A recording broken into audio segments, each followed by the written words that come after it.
and welcome to Sense and Sensibility, the Inflation Guy podcast. I am Michael Ashton, the Inflation Guy, and I am your host. This episode of Sense and Sensibility is sponsored by Simplify ETFs, a fast-growing manager of liquid alternative ETFs.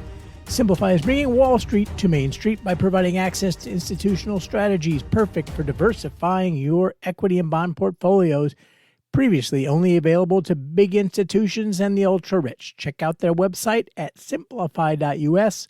That's simplify.us, and you can find their entire lineup of ETFs at simplify.us/ETFs. It is the sesquicentennial episode, the 150th episode of the Inflation Guy podcast.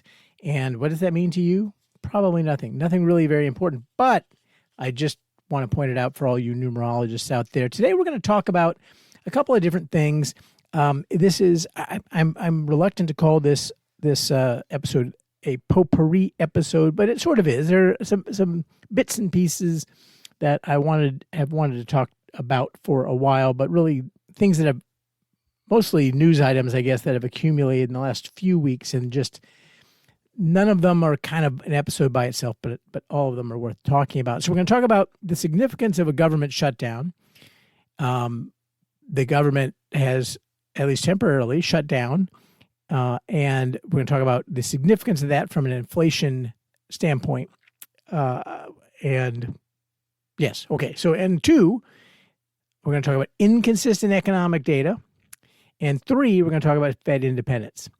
And then at the end of the episode, I've got a little minor announcement about USDI, but let's start at the beginning here, the significance of a government shutdown.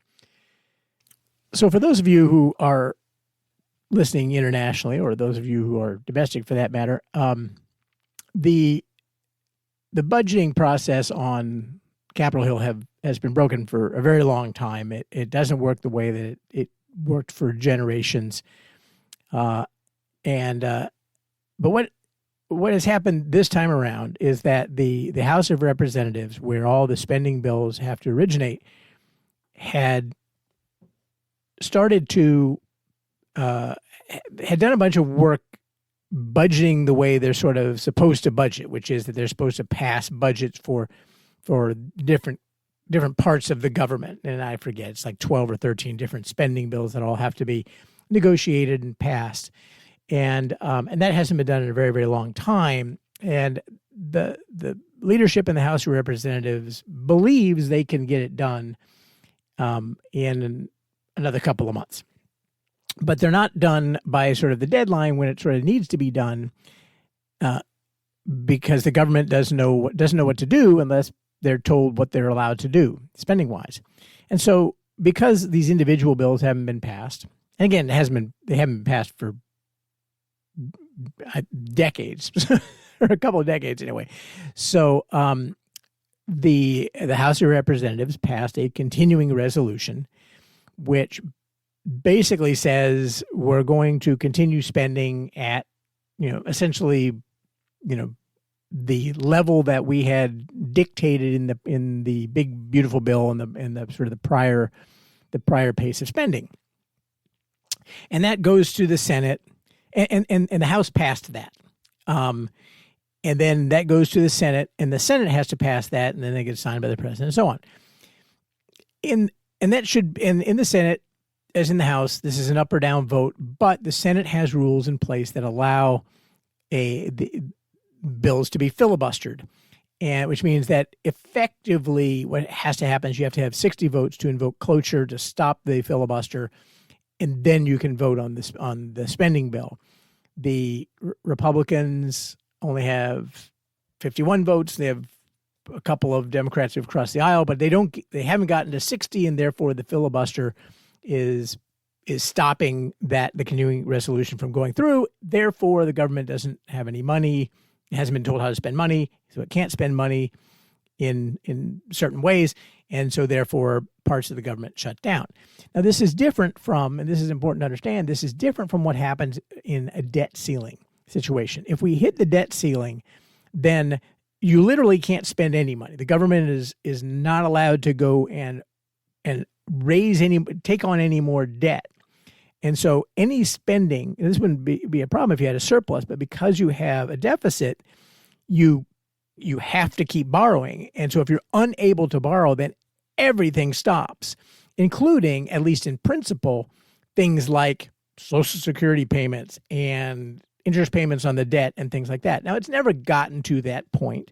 The Treasury can muck around and find pockets of money for a while, but that's a very, very serious situation.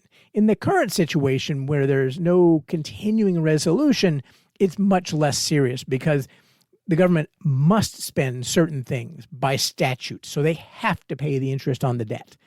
And and there's various other spending that just has to happen. So this is much less of a serious situation, but many things do shut down.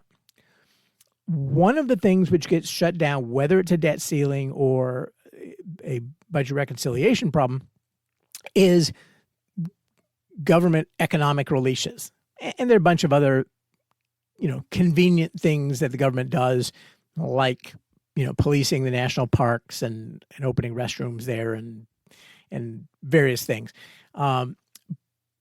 Certain websites and I was on the FAFSA website and earlier today, and it was noting that certain FAFSA processing might not happen because that part of the government is shut down, or the part that has to review it, whatever.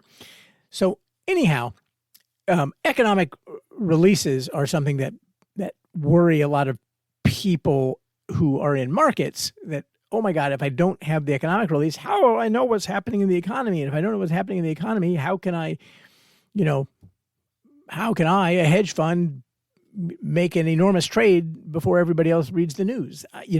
It's very tragic for some people.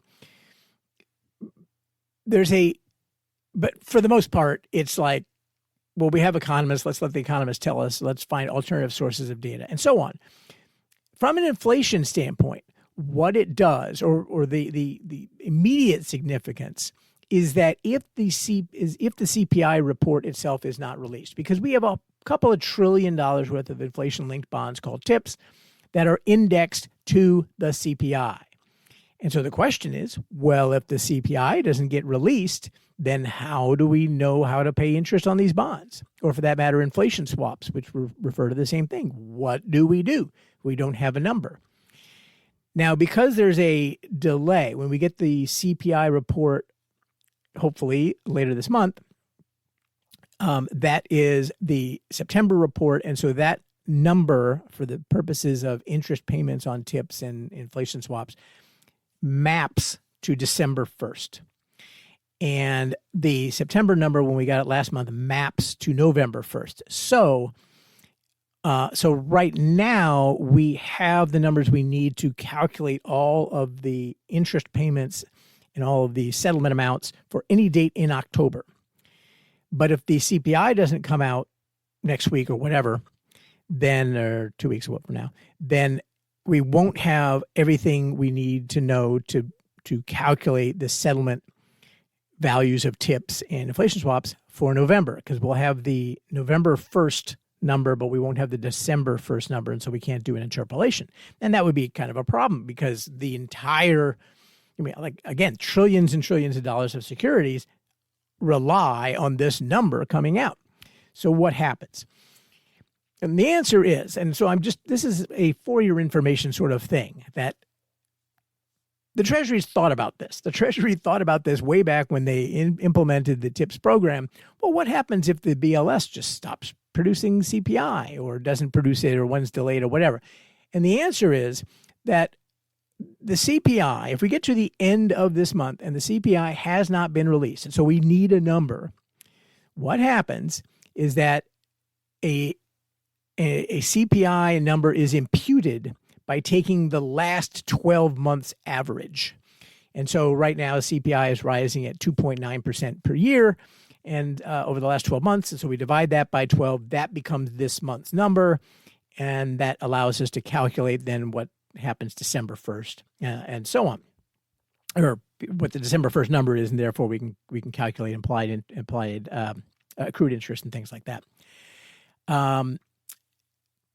The And that's not really a problem. That won't be super far off. And when we get the actual real number for the next month, it will correct because it's a price level number. And so it will be the correct 2-month change, and we'll just have the wrong 1-month change in there. And that's not that big a deal, except for the fact that that number, that wrong number, will be there forever because these numbers don't get adjusted. They don't get revised. A lot of data gets revised. A lot of seasonally adjusted data gets revised, but the actual NSA numbers don't get revised. And so it will be kind of an annoying little piece of data that's in there that doesn't really relate to any actual economic thing that's happening. So anyway, but you should know that your tips will still settle. They'll just settle to a number that's slightly different than what the number would have been had CPI been released. Okay, so unless you're trading inflation derivatives or tips, you probably don't care all that much about that. But I always find that it's interesting, and I wrote a blog a couple of years ago, and I'll put a link in the show notes about this, and you can actually read the Treasury's rules on the subject, and they're kind of interesting in how detailed they are. That part for all that the government does that they screw up, when you actually get down to regulations about the financial system and financial instruments that the government issues and is involved with, they're actually pretty detailed rules, and it's sort of hard to get around them, to engineer around them. So anyway, I find that's interesting. Okay, so number 2, inconsistent economic data. What do I mean by that? Well, so Apollo, the Apollo economist, Torsten Slok, who I used to like a lot. I don't like him as much anymore, but Apollo came out with their daily back on September 26th, and I'm going to read from it and then tell you what I think about it. It said the just released GDP data shows that the economy was accelerating during the quarter with Liberation Day. In the quarter that had Liberation Day, the strength in GDP growth over the summer is inconsistent with the observed slowdown in employment growth over the same period. The economy cannot be on the brink of a recession with a weaker labor market and at the same time accelerating with stronger GDP growth. So far, true, right? What is likely happening is that job growth is weaker because of AI implementation and lower immigration. At the same time, the trade war shock is fading into the background and the probability of a recession is falling, blah, blah, blah, blah. So the point I want to take issue with is what is likely happening is that job growth is weaker because of AI implementation and lower immigration. And the idea that this is the strength in GDP growth is inconsistent with a slowdown in employment growth. It is 100% consistent. And no, a lack of workers does not cause fewer jobs unless there were illegal jobs that were being reported before, or unless there's so few people out there that lots and lots of jobs are being offered, but nobody's taking them. And so then it would affect job growth. Okay. But here's a general rule and a general thing for economists to keep in mind. Or for that matter, not just economists, anyone who's doing statistical analysis of anything. When your model and the data conflict, it is very, very likely to be your model that is wrong. See housing, right? So everybody had this model that housing was going to collapse because, if you squeeze the data and you got the people who were just, the new renters, it looked like housing prices were going to go down and rent prices were going to go down. And guess what? They haven't. You know why? Because the models were wrong. That's why. Not because there's anything wrong with what's happening in the economy. What happened was the models are wrong. And the excuse that somehow AI is leading to, slower job growth is just hysterical. Have you tried to use AI? Look, I think that ChatGPT is amazing. I use it. I think Grok is amazing. I use it. it helped me do some things a little bit faster. And yes, I think there are some jobs that can someday be replaced by AI. And there are probably some jobs that are now being replaced by AI.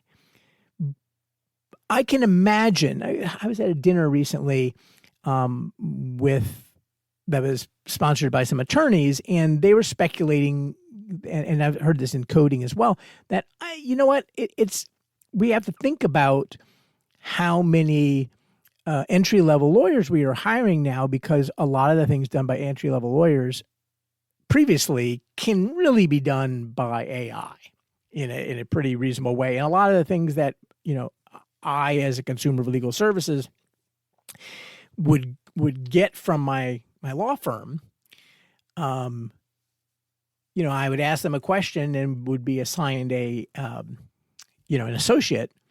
A lot of those things can now be done by, a guided AI process. And so their thought was, these lawyers was, maybe we don't need to hire quite so many of these trainees. Okay, and that's happening a lot of different places, but it's not a lot. Okay, it's not millions of jobs. It's not hundreds of thousands of jobs or 10,000 jobs a month. It's nothing close to that. It can't possibly. It's just not. AI is amazing, but it's just not useful in a broad context to where it's replacing vast swaths of the job market. I mean, there are a lot of jobs out there that are not knowledge jobs. Okay, there is no AI that's going to help you pick up the garbage. Okay, there is no AI. My son is very thankful of this because he's studying marine biology. There's no AI that's going to dive and collect samples, right? So there's a lot of, or stock grocery shelves, or maybe stocking grocery shelves is a bad example. You can make a robot that eventually knows how to stock grocery shelves. Fine. How many people are you going to replace with that? It's just not an enormous number. Taxi drivers, sure, I can come up with all kinds of idiosyncratic or anecdotal ideas, but we're talking, if you're looking at the employment data, we're talking about the difference between 100,000 jobs a month and 200,000 jobs a month. And you cannot tell me that we are replacing 100,000 people a month with AI in the current capabilities. So anyway, if it was true, then we should be able to see it in teen unemployment, which should be just going to 100%. Where what we're really seeing is in government hiring. The government under Biden was responsible for a whole lot of the job growth, and that's just not happening anymore. And so, surprise, the amount of total hiring is going down. Okay, that I believe is the biggest effect. And also, surprise, that's causing better growth, because those people who are not being hired by the government, some of them are being hired by private industry. And if any of them are hired by private industry, if you lay off 10 government workers who have effectively zero productivity in many parts of the government, certainly the ones who are being laid off are probably effectively zero productivity. They're stamping papers that none of us need to have stamped. And they're going and they're working at Starbucks. Guess what? You just produced something, okay? So if you have 10 government workers laid off and 5 of them find productive alternative employment, the overall output of the economy goes up, not down, even though 5 people are unemployed. Okay, I just gave you an example, a very plausible example of how it is completely consistent that the economy can accelerate while at the same time that employment growth is going down. So again, it's much more likely to be your model, which was calibrated on a period where nothing like this ever happened. And you really should sort of talk to people, get out there, and you'll figure out what's actually happening. Okay. I yammered on a little bit too long about that. And the last thing I want to cover is questions about the independence of the Fed, which obviously is a really big topic right now, because of what certain quarters are saying is, Trump's assault on the independence of the Fed. Now, I'm here to tell you that the Fed has not been particularly independent for a very long time. Certainly since Greenspan started the Fed glasnost and going and just trying to expose all of the decisions to the Fed, announcing them to the market, and therefore making everything a political question. Okay. Clearly at that point, but that's late 80s, we're talking early 90s. At that point, if the Fed had ever been any part independent, it stopped being as independent, because once you start telling everybody what you're doing, now it becomes a political question, at least in part, and people are going to put pressure on you, and the Fed governors are actual human beings, and if you put pressure on them, things happen. They will they will do things differently. But a friend of mine, Alex Manzara, who is a futures broker and an excellent one and a great guy, very smart, he publishes a daily comment, and so many of them do. And he had in there, in his daily comment recently, some parallels to the 1970s about the independence of the Fed. The so-called independence of the Fed. And he included, this was so insightful, he included excerpts from Arthur Burns, Fed chair in the 70s, a speech he made in 1979. And I'm going to read big portions of this because I think it is fascinating. You've got to remember this is a speech from 1979. What happened in the 1970s? We had a lot of inflation. Okay, well, how do we have a lot of inflation if we've got an independent Fed? Are they just stupid? And here's the answer. This is Arthur Burns' words. I believe that such analyses overlook a more fundamental factor, the persistent inflationary bias that has emerged from the philosophic and political currents that have been transforming economic life in the United States and elsewhere since the 1930s. The essence of the unique inflation of our times and the reason central bankers have been ineffective in dealing with it can be understood only in terms of those currents of thought and the political environment they have created. And beyond these innovative actions, the federal government greatly extended the range of its regulatory activities. It intervened massively in the securities market, in banking, in the public utilities industry, in the housing market, and in the farm sector, and it gave labor unions broad new rights and powers.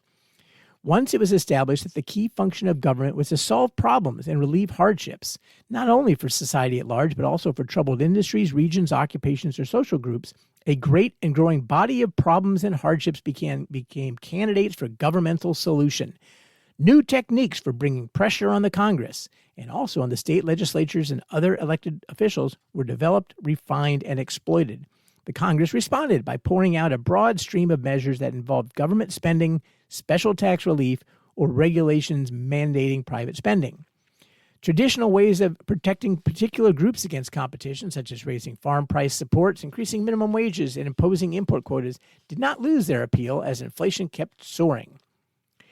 Viewed in the abstract, the Federal Reserve System had the power to abort the inflation at its incipient stage 15 years ago, or at any later point, and it has the power to end it today. At any time within that period, it could have restricted the money supply and created sufficient strains in financial and industrial markets to terminate inflation with little delay. It did not do so because the Federal Reserve was itself caught up in the philosophic and political currents that were transforming American life and culture. And it goes on. As the Federal Reserve, for example, kept testing and probing the limits of its freedom to undernourish the inflation, it repeatedly evoked violent criticism from both the executive branch and the Congress, and therefore had to devote much of its energy to warding off legislation that could destroy any hope of ending inflation. This testing process necessarily involved political judgments, and the Federal Reserve may at times have overestimated the risks attaching to additional monetary restraint. My conclusion that it is illusory to expect central banks to put an end to the inflation that now afflicts the industrial democracies does not mean that central banks are incapable of stabilizing actions. It simply means that their practical capacity for curbing an inflation that is continually driven by political forces is very limited. Again, that's Arthur Burns, and that's from 1979. And you could take that speech and put almost all of it in the mouth of Jerome Powell, and it would make just as much sense.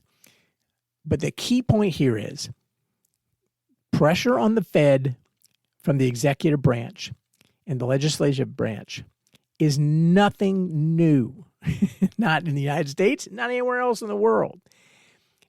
Even though there are rules in place that are supposed to immunize the Federal Reserve to some extent from the pressures of these other branches, they are not fully effective, partly because Congress made the rules. Congress can take away the rules, partly because the Congress can do things which put the Fed in a box, meanwhile blaming the Fed when things don't happen the way that they want, right? So when the Fed was able to do everything that they wanted to do behind closed doors, which was more or less true up to the early 90s, then they had a little more power because the pressure that was put on them behind closed doors. The changes that they would implement were implemented behind closed doors. And so the direct political pressure was a little bit, the political pressure in the press and publicly, I guess, was less effective.